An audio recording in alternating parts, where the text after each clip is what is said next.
থেকে উঠলেই মনে হয় যে বাচ্চাদের টিফিন বা বড়দের টিফিন কি বানানো যায়। চলো আজকে তাহলে তোমাদের সঙ্গে সেটাই তুলে দিই। এ দেখো গাজর, বিট, এখানে আলু, পেঁয়াজ, ক্যাপসিকাম, টমেটো, কাঁচা লঙ্কা আর বাঁধাকপি।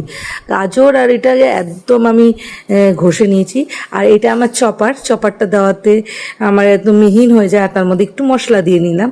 এবার সেগুলির মধ্যে একটু আটা দিয়ে ভালো করে মাখতে শুরু করেছি। প্রথমে জল দিইনি, কেন সবজির মধ্যে জল থাকে। তারপরে দরকার হলে অল্প অল্প করে জল দিয়ে মাখা হচ্ছে, কিন্তু দু রকমভাবে আমি করেছি এখানে, একটা আলু ছাড়া একটা আলু দিয়ে। এটা দেখো হচ্ছে আলু ছাড়া, যার জন্য এটার কালারটা একটু লালচে বেশি। যেহেতু আমার বাবার সুগার আছে সেই হিসাবে আমি একটু আলু ছাড়া করেছিলাম, যেহেতু বাবাও খাবে আমরাও খাবো।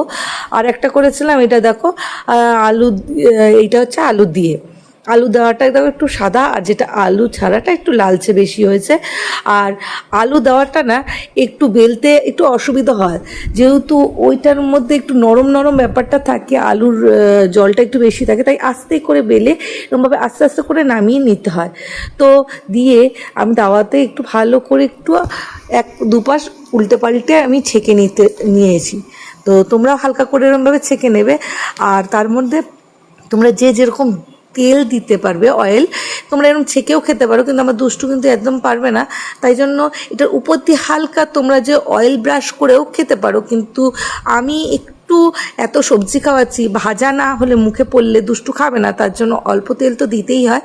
তাই জন্য আমি এইটা দেখো, এটা আলু দেওয়া।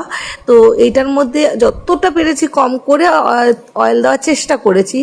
আর কিন্তু আমার বাবার মতন পাবলিক হলে তাহলে আর তোমাদের কারো খেতে হবে না। আমার বাবা অনেকটাই তেল দিয়ে খেয়ে, তাই জন্য ওনাকে করে দিতে হয়।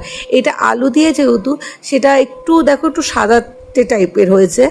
আর এইটা হচ্ছে দেখো আলু ছাড়া, এইটা কিন্তু একটু তেল বেশি দিয়েছি, তোমরা এতটা না দিলেও হবে, আমার বাবা নাইলে খাবে না। তো একটু মুখরোচক তো করতে, আর সবজিগুলি যাতে ভাজাটা ভালো মতন হয়ে যায়, আর যেহেতু একটু মশলাও আছে, মুখরোচক কিন্তু যথেষ্ট ভালো লাগবে। তোমরা করে খেয়ে দেখতেই পারো।